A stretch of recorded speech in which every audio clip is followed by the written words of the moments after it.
Welcome to today's Explainer. Today, we're diving into something that is honestly on the minds of parents everywhere. We're looking at a fantastic source that tackles a huge question. How exactly do you raise happy and emotionally confident children? Or as the core focus puts it, كيف تربي أطفالاً سعداء وواثقين عاطفياً? And crucially, how do we do this without completely losing our minds in the process? Our goal today is to distill 15 essential, source-derived parenting tips, specifically tailored for kids between 1 and 12, and turn them into actionable, totally stress-free insights. We're breaking down the absolute core of what the research says actually works. But hey, before we get into the nitty-gritty, let's just address the elephant in the room, right? Do you actually have to be a perfect parent to raise a happy child? I mean, the pressure of modern parenting can feel absolutely overwhelming. We scroll online, see these picture-perfect families, and suddenly we think we literally can never make a single mistake. But right off the bat, our source material points to an incredibly relieving alternative. You absolutely do not need to be flawless. What you actually need to be is far more achievable, and we're going to unpack exactly what that looks like. Okay, so let's dive right in. To keep things practical, we've organized these 15 tips into 4 main pillars: building a strong emotional foundation, setting clear and positive boundaries, encouraging independence and emotional intelligence, and lastly, presence over perfection. All right, starting off with pillar number 1, building a strong emotional foundation. Think of emotional connection like the bedrock of a house. Without this solid base beneath us, none of the other parenting strategies we're going to talk about today can truly take root. Our source highlights 2 totally critical concepts here: daily one-on-one time and unconditional love. You know, it's so crucial to carve out quality, focused time with your child every single day. Just really listening, making solid eye contact, and giving lots of hugs. But, and here's the kicker, the second part is just as important. Letting your child know unequivocally that your love does not depend on their grades, their behavior, or their successes. Feeling unconditionally accepted, that's what actually gives kids the rock-solid confidence to make mistakes and grow from them. Now, here is a fundamental truth we simply cannot ignore. Children learn way more from what they see than from what they hear. Seriously, it's all about being a positive role model. You can lecture until you're blue in the face, but actually showing kindness, honesty, patience, and respect in your everyday life, that is, hands down, the most effective way to teach those values. Your kids are basically tiny sponges always watching you, and your actions are their ultimate textbook. And to really lock in that connection, you want to create family traditions. Now, we aren't talking about dropping a fortune on elaborate vacations. No, we mean the little things. Bedtime stories, eating dinner together, weekend walks, or just a goofy family game night.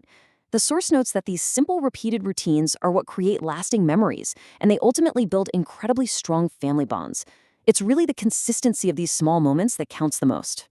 Moving right along to pillar number 2, setting clear and positive boundaries.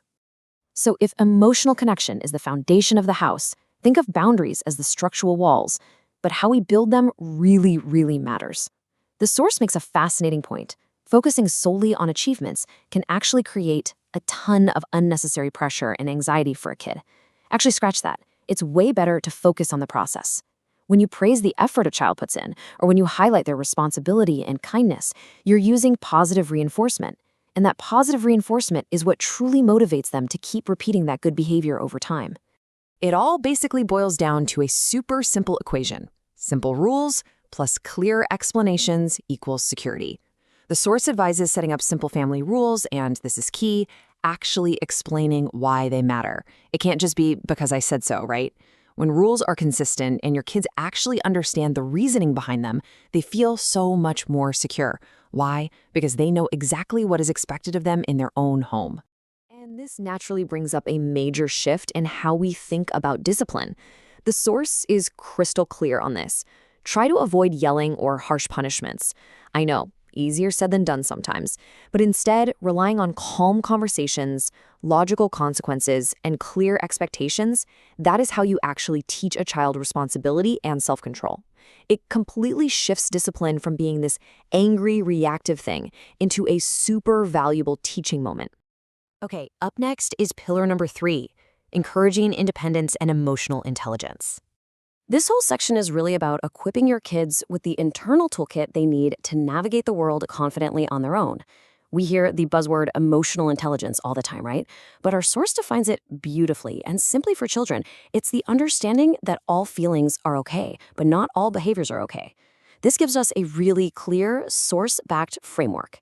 We can help children recognize and express their emotions in healthy ways by validating them like, yes, it is absolutely okay that you're angry or sad, while still maintaining firm boundaries on how they act out those feelings. So how exactly do we put this into practice on a random Tuesday? Well, by giving kids age-appropriate responsibilities. Things like putting away their toys, dressing themselves, or helping out with simple chores around the house. Entrusting them with these tasks builds genuine real-world independence. On top of that, the source emphasizes the importance of supporting their specific interests. Whether your kid is obsessed with art, music, sports, bugs, or just building giant block towers, encourage those passions without dumping a bunch of pressure on them to perform perfectly. Now, what's incredibly useful here is that the source actually gives us an exact script to use. When your child comes to you with a problem, our parental instinct is usually to just jump right in and fix it for them, right? But instead, the source suggests guiding them with a couple of simple questions. Try asking, "What do you think we could do?" Or "Can you think of another solution?" By just asking these questions, you are developing their confidence and their critical thinking skills. You essentially stop being the mechanic fixing all their problems, and you start being their coach. And that brings us to our final section, pillar number 4. Presence is more important than perfection. This pillar is all about the daily habits that reinforce our core theme today, being present rather than flawless. It starts with just reading together. Even just 15 to 20 minutes a day is enough to really spark their imagination. Also, making sure to balance out screen time with hands-on outdoor play.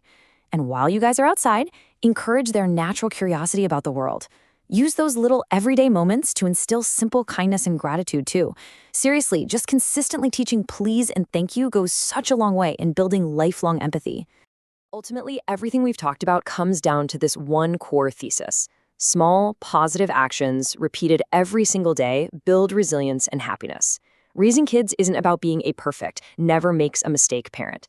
It's about being present, being caring, and being consistent. It is those tiny daily repetitions that compound over time and have a massive, lasting impact on your child's happiness. We're going to wrap up with this incredibly powerful, emotional thought straight from the source material. Children may not always remember every lesson you teach, but they will always remember how you made them feel. Honestly, let that lift the heavy burden of perfection completely off your shoulders today. So, I'll leave you with this question to chew on.